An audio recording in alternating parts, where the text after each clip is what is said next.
Hello everybody, আমি আবার চলে এসেছি বেবি কিচেনে। আজকে আমি আপনাদের দেখাবো ছোট মাছের চচ্চড়ি সহজভাবে কম তেল মশলায়। আমার ভিডিওগুলো দেখবেন, কম তেল মশলায় হেলদি খাওয়া রেসিপি পাবেন। এই যে কম তেল মশলায় যে ছোট ছোট ছোট মাছ এনে আমি আগে এনে কেটে টেটে করে পেঁয়াজ ঝিরঝির করে পেঁয়াজ দিয়ে রেখেছি, আর একটু লঙ্কার গুঁড়া কালারের জন্য, আর অল্প ধনে গুঁড়ো, জিরে গুঁড়ো, হলুদ। আপনারা চাইলে এটার মধ্যে সরষা, পোস্ত, কাজু বাটা দিতে পারেন, যে যেভাবে খেয়ে ভালোবাসেন। তো আমি এখন অত রিচ করছি না, হালকার উপরে খুব ভালো একটা রেসিপি করছি। এই যে পাতার মধ্যে আপনি এই যে আমাদের তো এটা গ্রামের বাড়ি না যে গাছের দিয়ে পেরে পেরে এনে দেখাবো, ওইখানে সব কিনতেই হয়। তাই যে আমি বাজার সকালে ক্লাসের থেকে আসতেই মাছ, এই কুমড়োর আগা এগুলো নিয়ে আসছি, ধুয়ে টুয়ে ভালো করে জল ঝাড়িয়ে সব রেখেছি। এখন আমি একটা একটা করে এটার উপর পেতে দিব। এই দেখুন, পাতাগুলো সুন্দর করে পেতে দিয়ে, কলা পাতা দেওয়া যায়, কলা পাতা দিলে কলা পাতাটা একটু সেঁকে নেবেন, যার যেমন সুবিধা।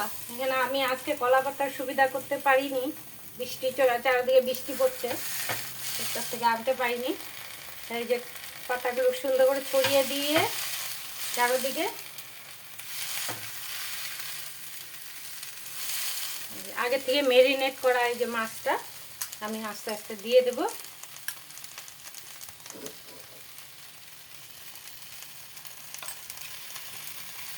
অল্প কাঁচা তেল দিয়ে দিয়েছি। এভাবে করলে আপনারা কম তেলে খুব টেস্ট হয়, অনেক টেস্টি হয়। আমি তো বাড়িতে গেলে আমার বৌদি আমাকে দিয়ে এটা বানাবে। এমন করে দিয়ে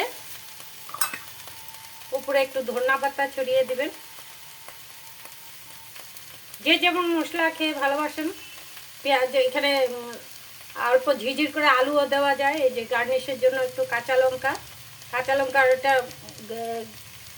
স্টিমে হতে হতে কাঁচা লঙ্কার ফ্লেভারটা এটার মধ্যে হয়ে খুব ভালো লাগবে ফ্লেভারটা। ধনিয়া পাতা দিলাম, কাঁচা লঙ্কা দিলাম, দিয়ে এই যে পাতাটা এইভাবে মুড়ে মুড়ে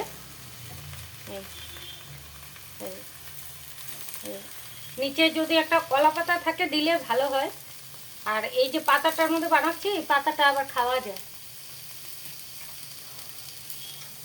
দিয়ে আপনারা এভাবে ঢাকনা দিয়ে, স্টিমটা একদম কম থাকবে, গ্যাসের স্টিমটা একদম কম থাকবে, দিয়ে এই যে এমন করে ঢাকা দিয়ে ধরুন 10 মিনিটের মতো এমন থাকবে।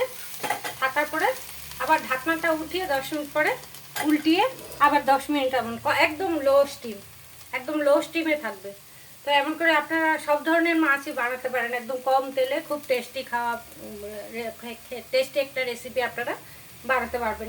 এটার মধ্যে ইচ্ছা করলে আপনারা কেউ ঝিঝির করে বেগুন দিতে পারেন, বরবটি, আলু দিতে পারেন। আমি আজকে কিছু দিইনি, এমনি শুধু পেঁয়াজ দিয়েই করেছি। ওকে, বাই বাই।